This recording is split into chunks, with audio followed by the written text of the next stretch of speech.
Rahayu, Rahayu, Rahayu. Nah, ketemu lagi dengan saya Tri Wahyono di channel Tempat Mengenal Keris dan Pusaka Nusantara lainnya dengan akal sehat dan hati terbuka. Nah, untuk kali ini saya akan membahas sebuah tombak ya. Jadi tombak ini memang tidak dibuat sebagai pusaka, tapi sejak awal sebagai senjata ya. Dan ini juga cerita ada keblodroknya ya saya. Jadi saya akan membahas sebuah tombak cor ya, sebuah tombak cor. Nah, sebelum saya bahas, buat teman-teman yang belum subscribe, silahkan subscribe dulu biar tidak ketinggalan informasi dari channel ini ya. Nah, sekarang langsung saja. Kalau teman-teman perhatikan tombak ini sangat bagus ya. Dan sepertinya memang rancang bangunnya memang cukup istimewa ya. Dan ini orang nyebutnya tombak talang emas. Jadi apa itu talang emas? Itu bagian kayak lubang di bagian tengah bila ya. Di samping kiri kanan odo-odo itu ya. Biasanya kalau di keris-keris itu ada salah satunya Megantoro, itu ada yang di samping kiri kanan odo-odo, ada juga yang odo-odonya di gles ya. Jadi kayak lubang cekungan dari atas ke bawah atau bawah ke atas. Dan itu sih sebenarnya kalau dalam teknik rancang bangun itu semacam jalan darah ya. Jadi kalau tubuh terkena senjata yang ada istilahnya kayak talang emasnya itu, biasanya darah akan banyak keluar dari situ. Jadi kayak nggak sesuai dengan namanya ya, talang emas, tapi fungsinya kalau di senjata cukup mengerikan juga. Nah, sekarang kembali lagi ya. Jadi kenapa keris ini saya anggap menarik ya? Nah, ini kalau kita perhatikan, jadi sejak awal sebenarnya saya sudah tahu ya ini ya. Jadi ini adalah cor. Tapi kebetulan saya memang pernah melihat yang cukup istimewa ya. Satu kali. Dulu pernah bahas kayaknya saya. Cor yang di era PB10 ya.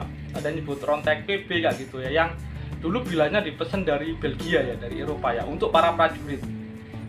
Cuman setahu saya kalau yang untuk yang tombak cor era PB itu sampai di Solo ya, Surakarta kalau nggak salah diperbaiki ya, jadi dikasih tanda ya, ada tandanya khusus lah. Nah, sebenarnya saya awalnya mengira wah ini jangan-jangan ada tandanya gitu, tapi pas saya lihat besinya dibungkus rapi pakai rafia yang dibakar sehingga tidak bisa dibuka gitu loh. Mau dibuka ya sungkan karena harus merusak itu apa jenisnya, kan sudah nempel erat, dibakar gitu.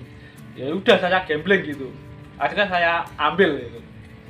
Setelah di rumah saya buka ternyata nggak ada tandanya, tapi nggak apa-apa. Tapi bagaimanapun memang bila ini cukup bagus ya.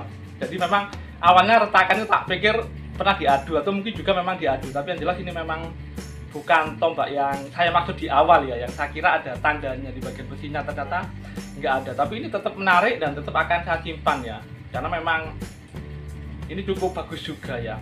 Nah, untuk lebih detailnya, jadi bagaimana tombak yang biasa disebut talang emas ini, yang dari cor ini mari kita simak sama-sama. Nah, ini adalah detail warongko tombaknya ya. Jadi memang warongko bagian atasnya memang masih cukup tua. Nah, ini sebelum saya bersihkan ya, jadi masih ada karatnya dan terlihat sangat bagus memang. Nah, ini setelah saya bersihkan ya, cuman pakai penghapus ya dan minyak wet oil ya. Nah, kalau kita lihat rancang bangunnya untuk tombak ini memang sangat bagus ya. Nah, itu yang cekungan di sisi kanan odo-odo itu, yang kecil itu disebut talang emas ya. Biasanya sih talang emas itu jadi kalau yang odo-odonya dibersihkan atau nggak ada odo-odonya itu berupa satu cekungan ya di bagian tengah dari bawah ke atas. Nah, itu disebut talang emas ya. Jadi selain ditombak juga di keris. Sebenarnya kalau dalam persenjataan itu sebenarnya kayak jalan darah. Nah, itu tadi ada yang retak ya. Kemungkinan memang pernah diadu dengan benda lain ya, yang lebih keras. Karena memang rata-rata untuk cor ini cukup keras ya untuk materinya ya. Nah, dan kalau teman-teman lihat memang sangat bagus dan menarik ya. Jadi awalnya saya mengira jangan-jangan ini sama dengan yang pernah tak lihat dulu ya. Saya pernah lihat sekali ya, jadi tombak cor ya, yang konon katanya di era PB itu di bagian besinya ada tandanya, tanda khusus ya, ada 2 tanda ya. Tapi ternyata ini nggak ada ya. Tapi nggak apa-apa karena ini memang cukup bagus, tetap akan saya simpan ya. Nah, mungkin itu saja dari saya. Semoga bermanfaat dan jangan lupa untuk like dan subscribe-nya.